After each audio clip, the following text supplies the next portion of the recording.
Welcome to the WRAL Daily Download. I'm Amanda Lamb. In today's deep dive conversation with the directors of the North Carolina Victim Assistance Network, we're going to talk about their struggle to get funding.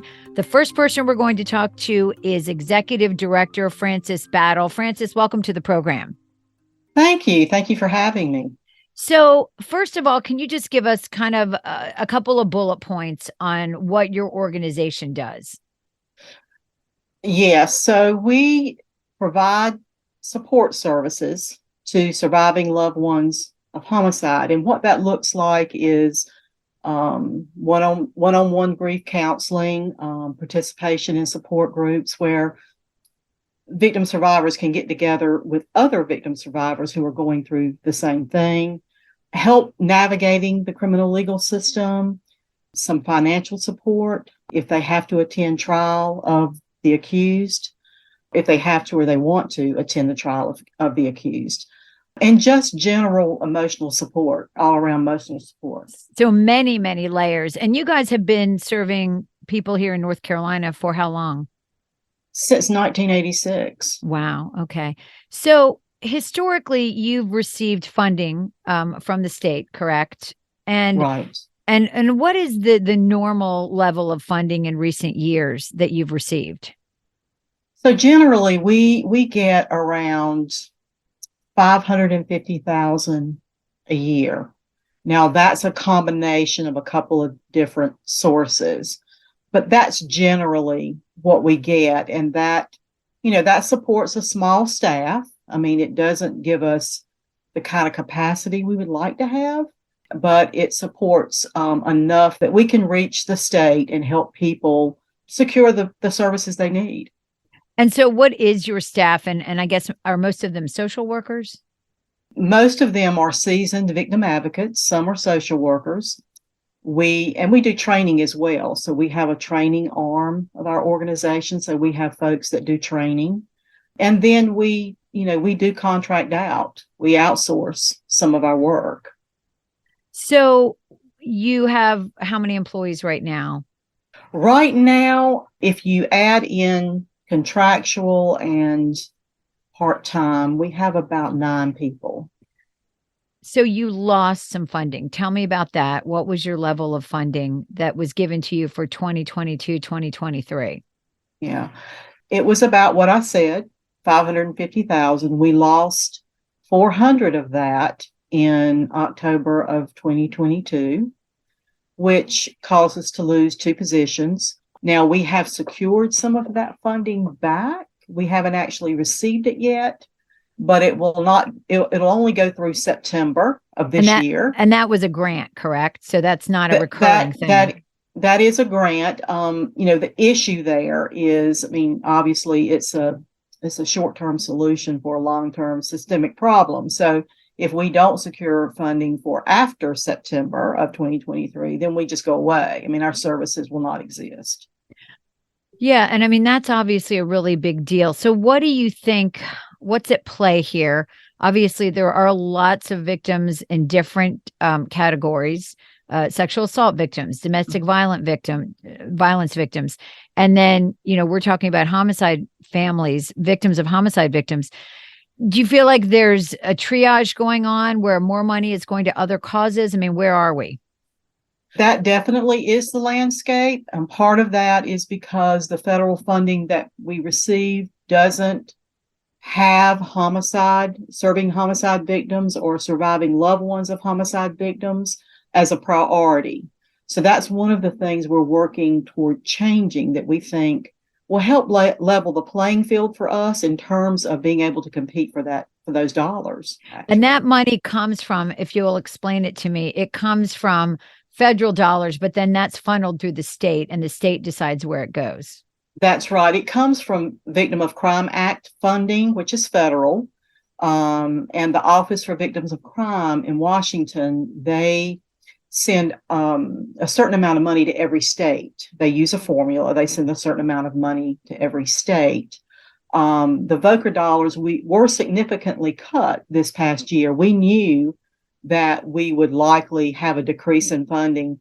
What we didn't expect was to get nothing in October. And that really caused a domino effect for us in terms of losing, positions and figuring out how we were going to support the remaining positions, actually. And this money comes through the state, through the governor's crime commission, and they're the ones who dole it out. Yes, ma'am. And they have supported NC Van for many, many years. And, I think personally that because serving loved ones of homicide victims isn't a funding priority of the crime commission, that hurt us this year.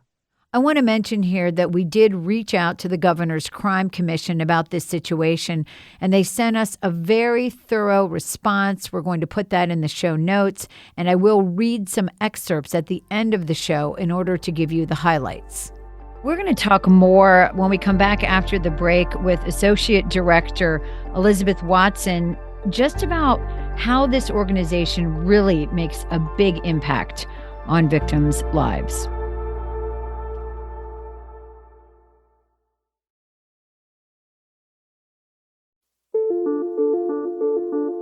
Welcome back to the WRAL Daily Download. I'm talking with the leaders of the North Carolina Victim Assistance Network, which lost funding recently. Joining us now is Associate Director Elizabeth Watson. Elizabeth, thanks for joining us. Thank you for having us.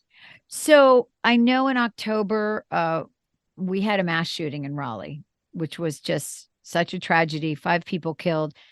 Tell me about your role in that. I mean, you guys were called in right away to help. We were called in right away. We were seen as the only group that would really know how to support the surviving loved ones. And we attended outreach events. We met with loved ones, handed our information to them, and let them know we have weekly support group meetings, and we have travel reimbursement when they, if they choose to attend the court hearing. People don't really think about there's a cost associated, even if you're local, to attending court. And even if that's $3 in parking, should a loved one of a homicide victim have to pay that in order to just walk into a courtroom and face the perpetrator that took the life of their loved one? And so that's a really important service that we want to make sure people know about. And we also provide one-on-one grief therapy through trauma-informed therapists, because the grief that follows after a homicide is very different than a natural passing of a loved one. And as it is tragic and traumatic, there is a lifelong grief journey. And we want to support family members throughout the longevity of that journey. Yeah. And as a person, as a crime reporter for many, many years, who's interviewed so many families in these tragic situations, I mean, there's no handbook. Nobody ever expects to be the loved one of someone who is murdered, and nobody knows how to be the loved one of someone who is murdered. So I would imagine when you meet these people, they're absolutely shell-shocked. I mean, this is surreal to them. Tell me about, I know you can't get specific for privacy reasons, but when you deal with one of these families, I mean, what is their first reaction often? And that is exactly right. And when we meet with people immediately after a tragedy such as Hedingham, they are in shock.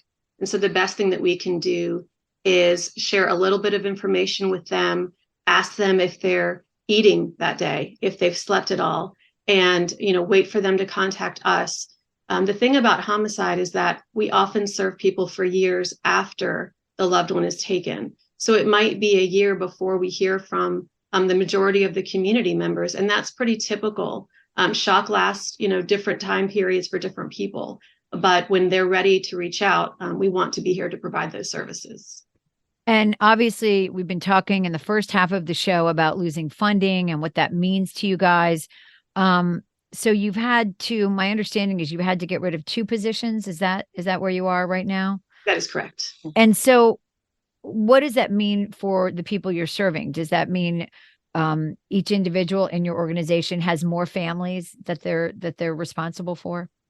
Yes, it's really a capacity issue, and now we're not able to provide as much to each loved one when they contact us, because again, it's a capacity issue, and we want to make sure there's some general advocacy that we provide after a homicide. And like you shared, people don't know where to start. So often we're on the phone, we're meeting in person, talking about those different systems that they may need to navigate. And we also go to court with people when they ask for some court accompaniment.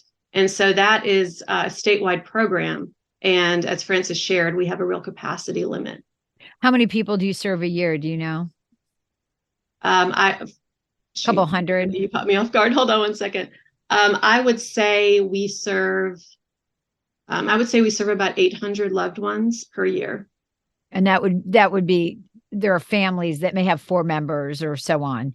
In other words, not 800 families. Yeah. I'm sorry. Yes. Statistically, there are about 10 loved ones per homicide. And that is not a one-time call. This is something that we see them and we stand by them and companion them for years after the loved one is taken by violence. Well, thank you for the important work that you guys are doing, Elizabeth. And Frances, for some final thoughts on this funding issue, if you want to jump back in, what are some of the solutions here? I mean, is it really just getting this issue in front of the state to say, hey, this is something that needs to be funded at a higher level?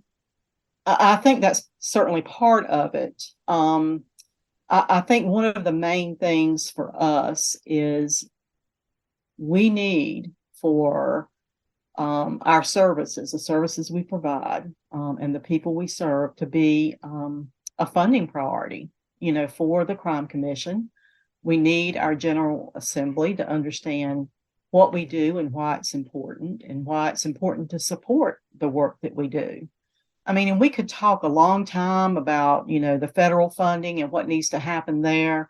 That's not a lot that we have control of, but I do want to point out that the Victim of Crime Act funding that comes to all the states, North Carolina included, is not taxpayer dollars. That's criminal fines and fees. So it's not a burden to the taxpayers.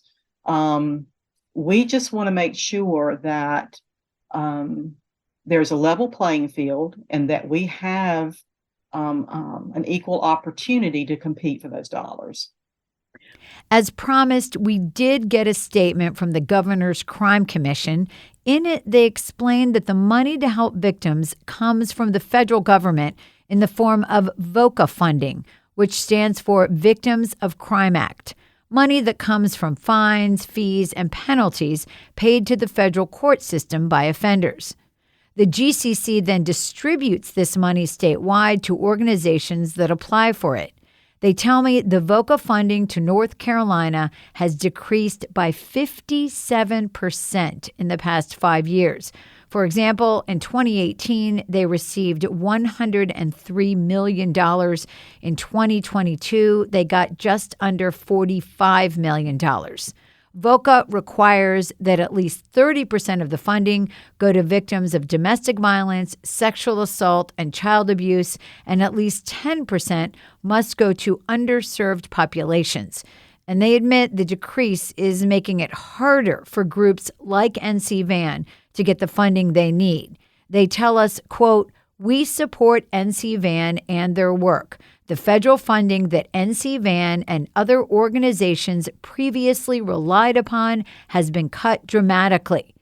They go on to say, "We are working closely with groups such as NC VAN that are looking for new sources of funding following the loss of some or all of their VOCA funding," end quote.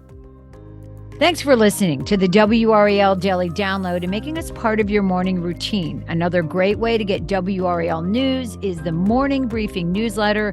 It's a daily email waiting in your inbox every morning with Triangle News events and headlines to get you ready for the day. Sign up at WRAL.com/newsletter.